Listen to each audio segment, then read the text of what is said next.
زمین کا جو سیٹلائٹ ہے مون، اگر اس کے مدار سے نکلے گا تو وہ نکل جائے گا، پھر وہ واپس اس میں داخل نہیں ہو سکتا، یہ نصیب ہے اس کا، یہ اس کی قسمت ہے۔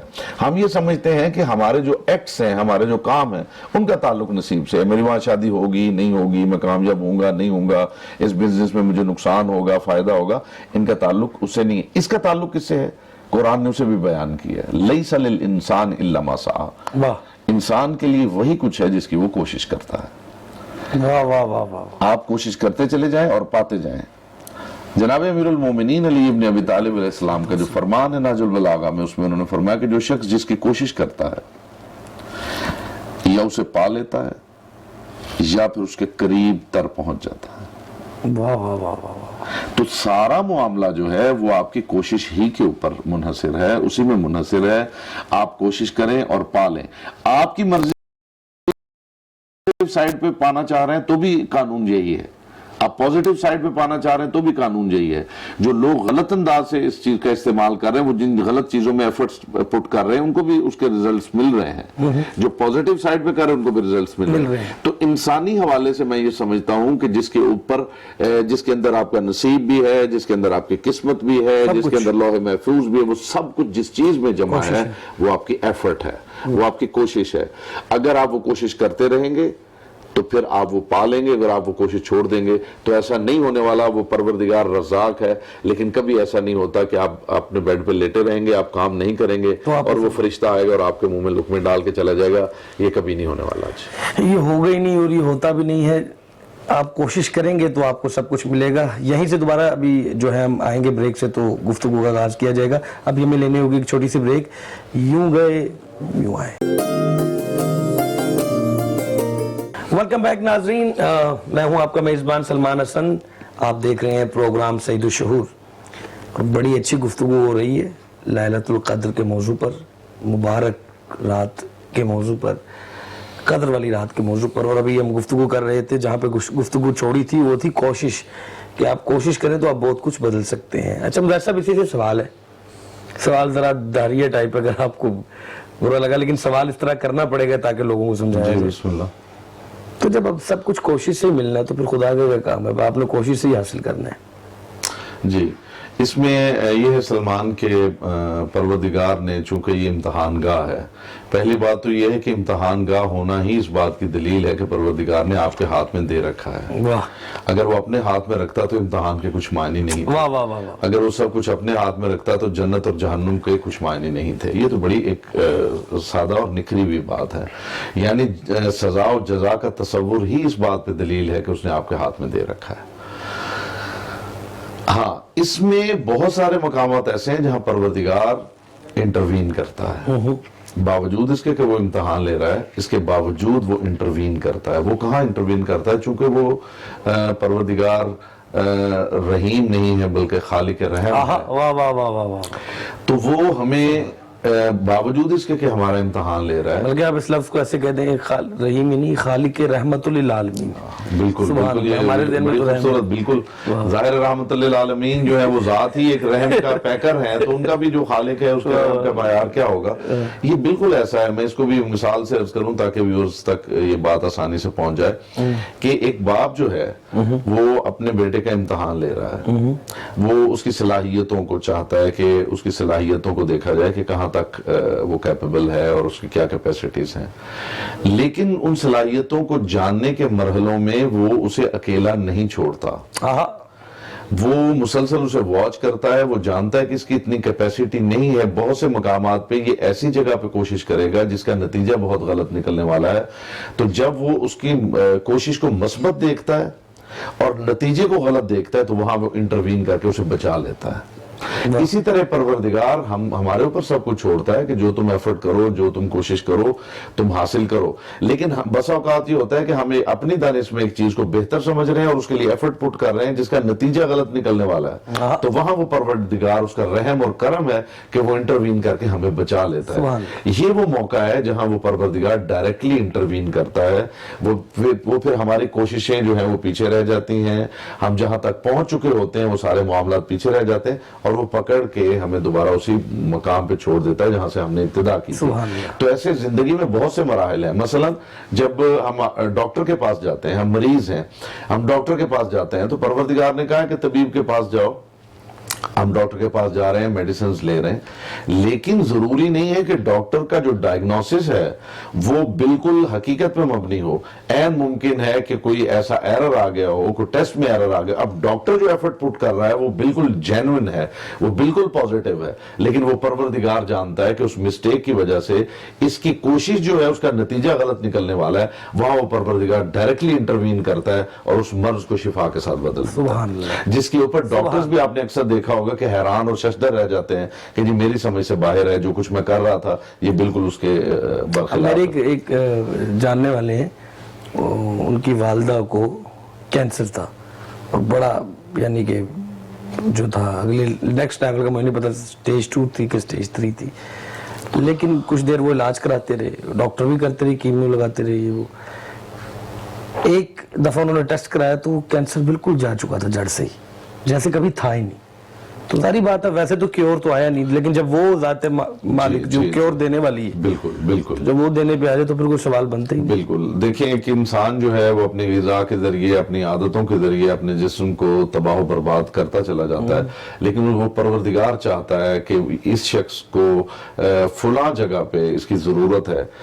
ابھی اس کی لائف جو ہے وہ اگر ختم ہو جاتی ہے تو وہ ضرورت پوری کرنے والا وہاں پہ اور کوئی نہیں ہے, تو اسے بچانے کے لیے سب سے پہلے اسے موقع دیتا ہے کہ تم اپنی جتنی کوشش ہے صحیح ہے وہ کرو. جب وہ دیکھتا ہے کہ وہ صحیح جو ہے وہ اس کی ڈائریکشن غلط ہے تو پھر اسے بچاتا ہے, کیونکہ اس کی ذات جو ہے, جس شخص کی بات کر رہا ہوں, اور بہت ساری جگہوں پہ کنیکٹڈ ہے جسے وہ پروردگار جانتا ہے.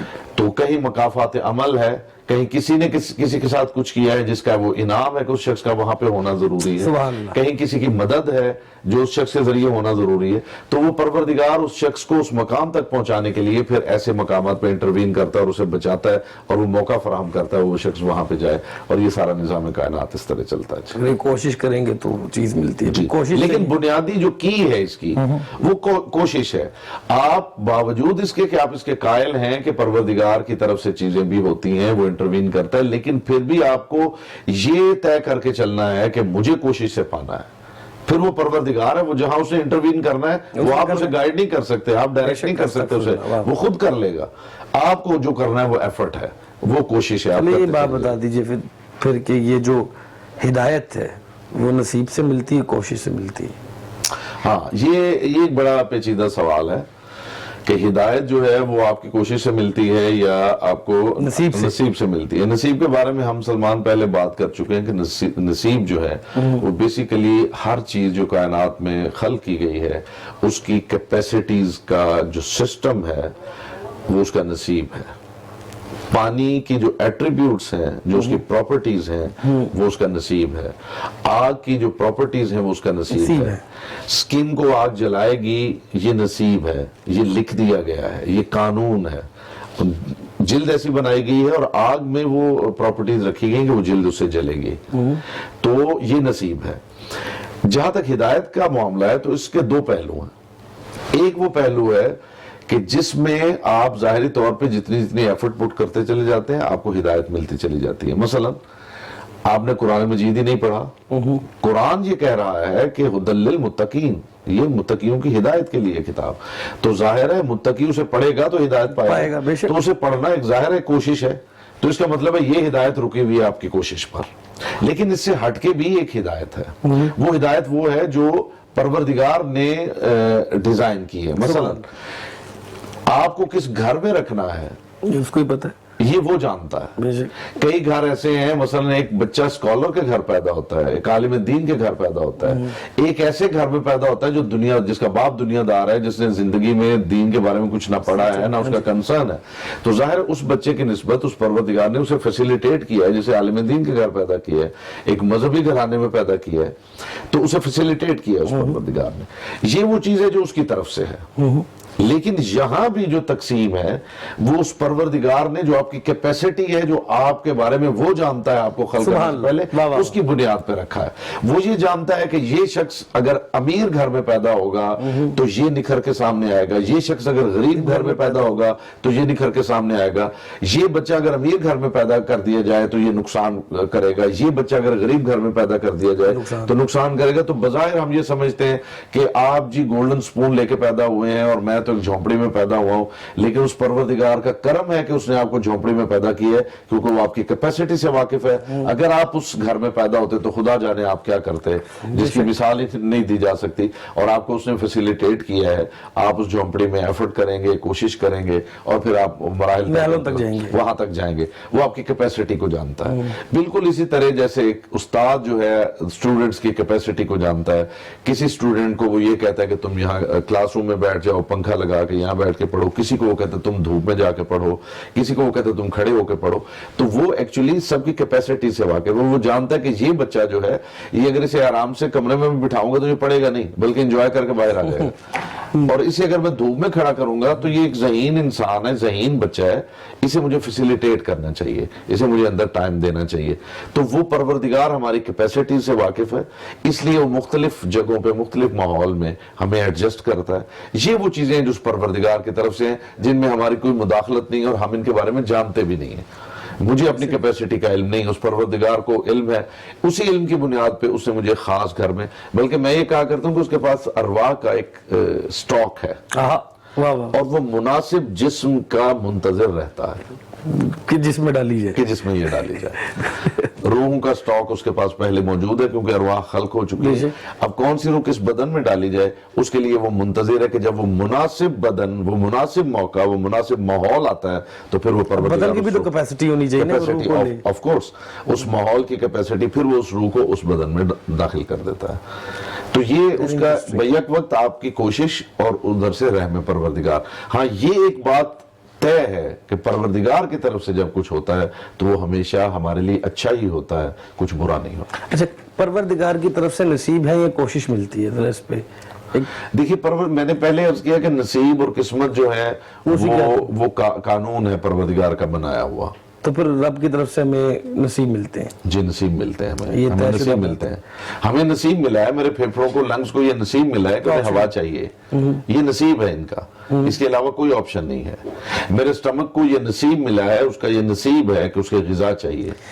سوال پھر یہ ہے مظاہر صاحب کہ جب نصیب میں لکھا گیا ہے، جو نصیب کی رب کی طرف سے تو نصیب ہے، تو ہدایت بھی کرتا ہے، اللہ کہتا ہے میری طرف سے ہے، تو پھر میں اس کو ہدایت کو کوشش میں لے کے جاؤں گا یا نصیب میں لے کے جاؤں گا؟ دیکھیے، میں نے عرض کیا کہ ہدایت کے دو مرحلے ہیں۔ ایک وہ مرحلہ ہے جس کا تعلق آپ کی کوشش سے ہے، more and more you study, زیادہ سے زیادہ اتنی ہی آپ ہدایت پاتے ہیں، کوشش ہوگی نا، وہ آپ کی کوشش ہے، ٹھیک ہے، ایک وہ مرحلہ ہے۔ ایک وہ ہے کہ جو پروردگار نے آپ کو فیسیلیٹیٹ کیا ہے، آپ کو کس گھر میں رکھا ہے، ٹھیک ہے۔ مثلا ایک بندہ جو جناب نوح کے دور میں تھا، ایک بندہ جناب رسول اللہ صلی اللہ علیہ وسلم کے دور میں، تو اب یہ دیکھیے کہ جو بندہ اس دور میں پیدا ہوا ہے اس نے خود تو کچھ نہیں کیا کہ وہ اس دور میں پیدا ہو، یہ اس پروردگار کی تقسیم ہے۔ جس بنیاد پہ وہ تقسیم ہے، وہ بنیاد بھی آپ ہی کی کیپیسٹی ہے ایکچولی، کہ وہ جانتا ہے آپ کیا ہے، آپ کو کہاں رکھا جائے تو آپ بہتر پرفارم کر سکتے ہیں۔ وہ جانتا تھا کہ اس بندے کو جناب نوح کے دور میں رکھا جائے تو یہ بہتر پرفارم کرے گا، یا رسول اللہ کے دور میں رکھا جائے تو بہتر پرفارم کرے گا۔ تو اس کی اپنی ہی کیپیسٹی ہے جس کی بنیاد پہ اس نے یہ فیصلہ کیا کہ کس کو کہاں رکھا جائے۔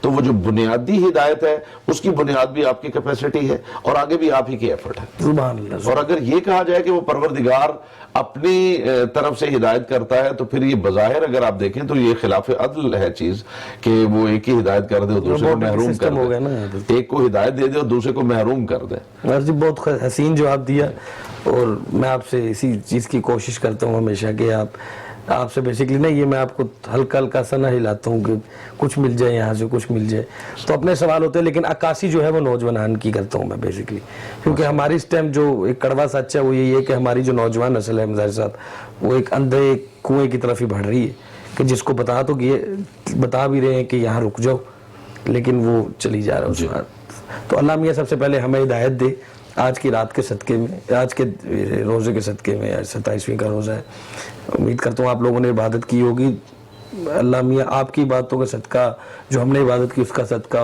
اس کو اس کی ربوبیت کا واسطہ دے کر کے یا اللہ پاک ہمیں ہدایت جو ملی ہے اس میں اضافہ فرما، ہمارے جو بند دریچے ہیں جو ابھی تک دماغ میں بند ہیں ان کو کھول دے، اور یا اللہ پاک تیرے سامنے دس بستہ گزارش کرتے ہیں اس موذی مرض کرونا کو اس دار فانی اس دار دنیا سے ہمیشہ کے لیے ختم کر دے۔